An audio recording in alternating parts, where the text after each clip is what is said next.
So this is the second method to find out the natural frequency of a spring mass system, which is the energy method. So what is basically energy method? So when any system is vibrating, so you can take this simple spring mass system. Okay, so there is a continuous exchange of the energy. One is a kinetic energy and second is the potential energy.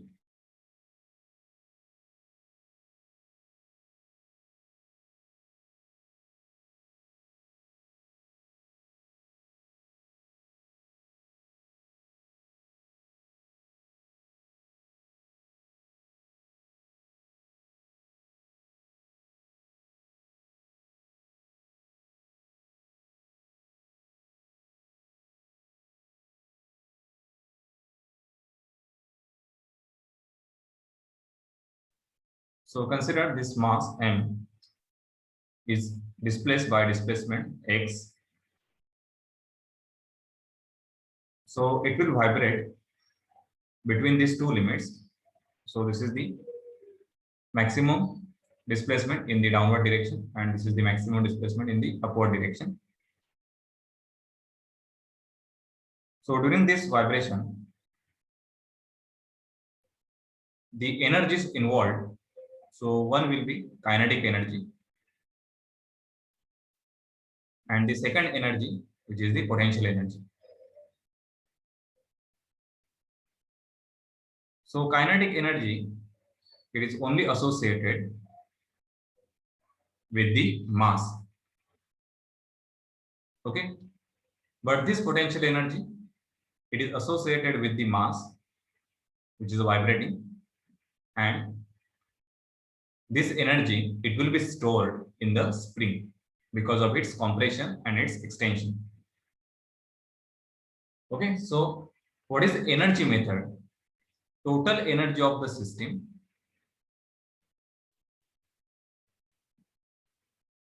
it will remain constant throughout the motion. Okay, as we are considering this equation is only valid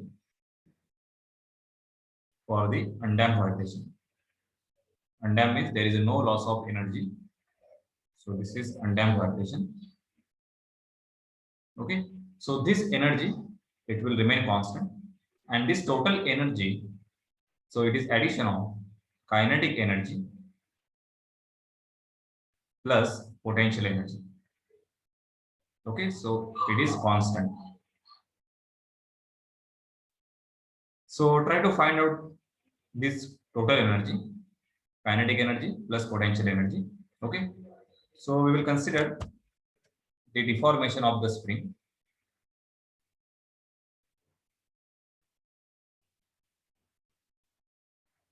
So initially we have taken just a spring. So this will represent the free length of that spring. So it is having some stiffness K. After that, we have added some mass and therefore spring has deformed to some extent, but it is not oscillating. So this deformation, this is called as a static deformation, that is a delta. After static deformation, so this line represents the static equilibrium line or static equilibrium position. We have given some external deformation or excitation, that is a x, and because of that external excitation, so mass has displaced some amount, this is a x amount in the downward direction. Okay, now mass will oscillate about this equilibrium line. So initially it will move in the downward direction, it will reach to the maximum displacement. After that, again it will move in the upward direction, it will cross this line, then it will travel in the upward direction. So there will be maximum compression in the upward direction for the spring, and that process will repeat continuously. Okay, so during this motion, there will be exchange of the kinetic energy and the potential energy. So let us find out the potential energy. So potential energy, we have to consider the total energy. Okay, so this is the potential energy stored in the spring plus the potential energy due to displacement of the mass. Okay, so this is the equation for total potential energy. So first write the equation for the potential energy of the spring. Okay, so this energy, so I will represent the graph to find out that energy. So this is deformation of the spring. Okay, and this axis represent the force applied on the spring or force in the spring. Okay, so consider the spring is deformed.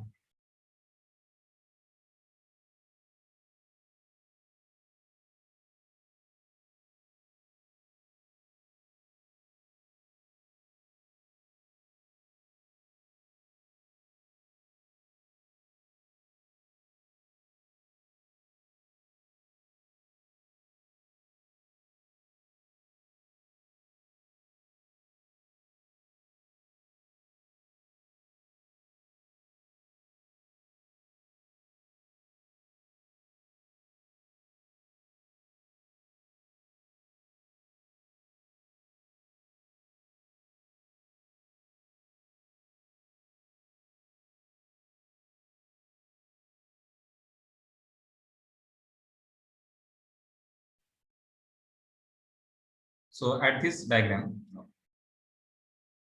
which represent the static deformation. Okay, so at the static deformation, we consider this origin as a static deformation point. So on the displacement axis, which is a delta. Okay, after delta, we are giving the excitation x, and for this x, system will oscillate. That is, the mass will oscillate. So at the starting point delta, this spring, it will have some force. Okay, so this force, this is equal to k into delta. So this is the force in the spring at the static deformation. Okay, and deformation is delta. After k delta, in order to cause the deformation x, we need to provide some force. Okay, so this force, this is equal to kx. That is, F is equal to kx. This is the extra force. Okay, so from this point, so here spring is already deformed by delta unknown. We are applying the extra force, which is a kx. Then you will get the deformation like this. Okay, and this value on the deformation axis, so this is nothing but the x value, this total value. So this x, it will start from the delta, not from 0. Okay, 0 means at the free end, at the free length. So from the free length, when we add the mass, there is a permanent deformation delta. At this deformation, this spring, it will have the force which is equal to k delta. So that we have already represent on the axis, that is the y-axis, which is a k delta. After k delta, if you gradually increase the force, there will be increase in the deformation. So you can see here, you will get one straight line. Okay. Now, what is the spring energy? That is nothing but the potential energy stored in the spring. So it is nothing but this total area. Okay. So this total area, we can find out. So just we have to split this area into standard geometry. So one is a rectangle, second is the triangle. So for this rectangle, we can get the area as k delta into this deformation x plus this area. So this is equal to area of the triangle 1/2 base. So base here x into its height is kx. Okay, so 1/2 kx.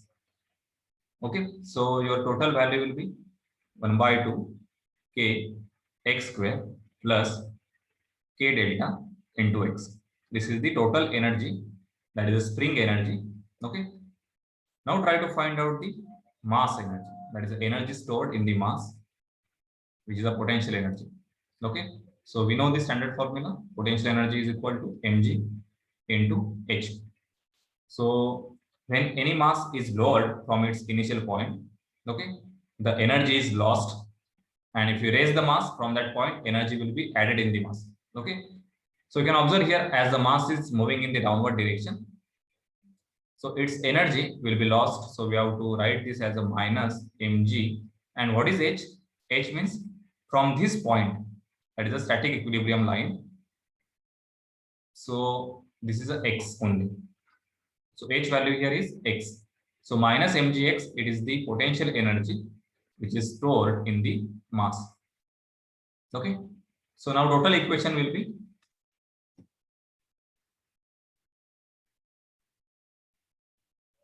potential energy total, this is equal to 1 by 2 kx square plus k delta into x, this is spring energy, plus minus mg into x. Okay,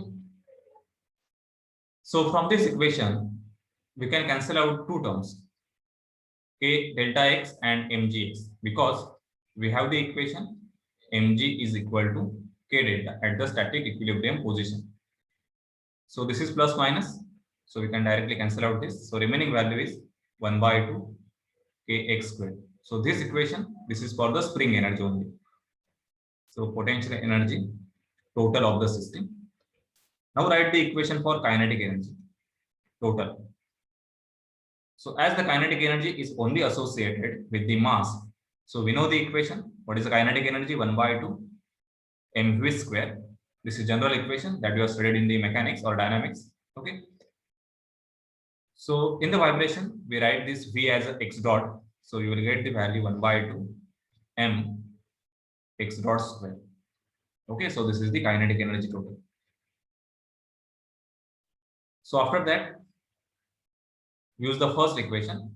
Total energy is equal to constant, that is the kinetic energy, plus potential energy. This is constant.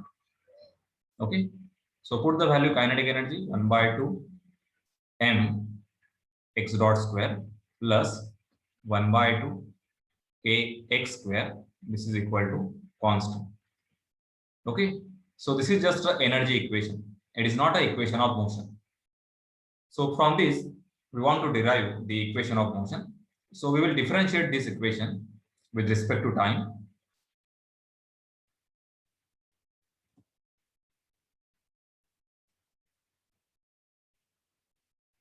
So we have the equation 1 by 2 m x dot square plus 1 by 2 k x square is equal to constant. So differentiating this equation with respect to time, so take d by dt.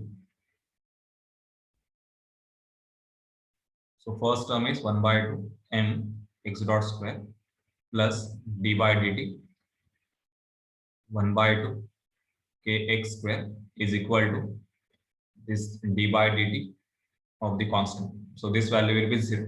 Okay. So we can take 1 by 2 outside the differentiation, as it is a constant. Mass is also constant. So just differentiate this equation.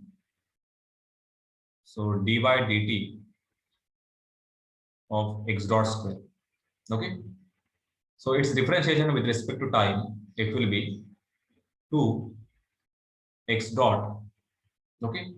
And again, you will differentiate this dx upon dt. Okay. So what is dx dot upon dt? So actually we are differentiating velocity with respect to time. So it will become acceleration. So this will be 2 x dot into x double dot. So this is the differentiation of this complete term.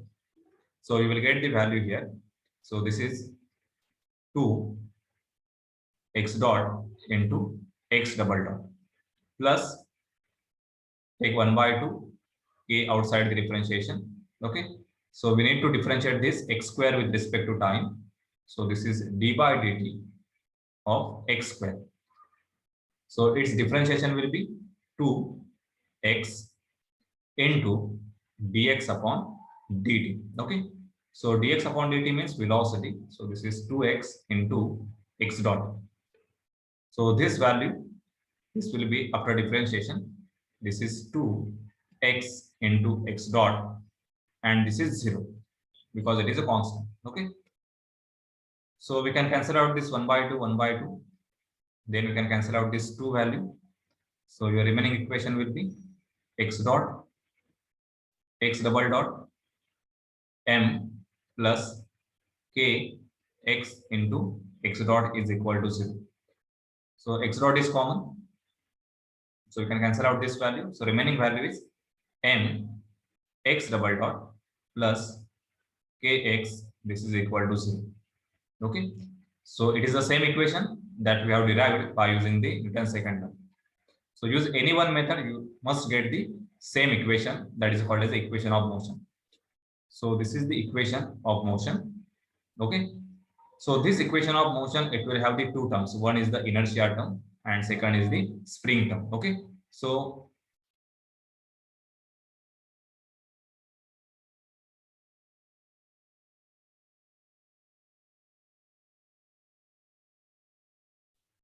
from this equation, we can write this equation in this format: x double dot plus k by m into x. This is equal to 0. Okay. So why we have written this equation in this format? Because this equation will give the value of natural frequency if you compare this equation with the simple harmonic motion. Okay. So by comparing this equation with the simple harmonic motion, so this equation, it also represents the simple harmonic motion only. Just it will give the exact value of the natural frequency. So from this, you will get the value omega n. This is equal to square root k upon n. So it is the same value that we have got by using the Newton's second law. This is radian per second. Okay. So this is how we can use the energy method to find out the natural frequency.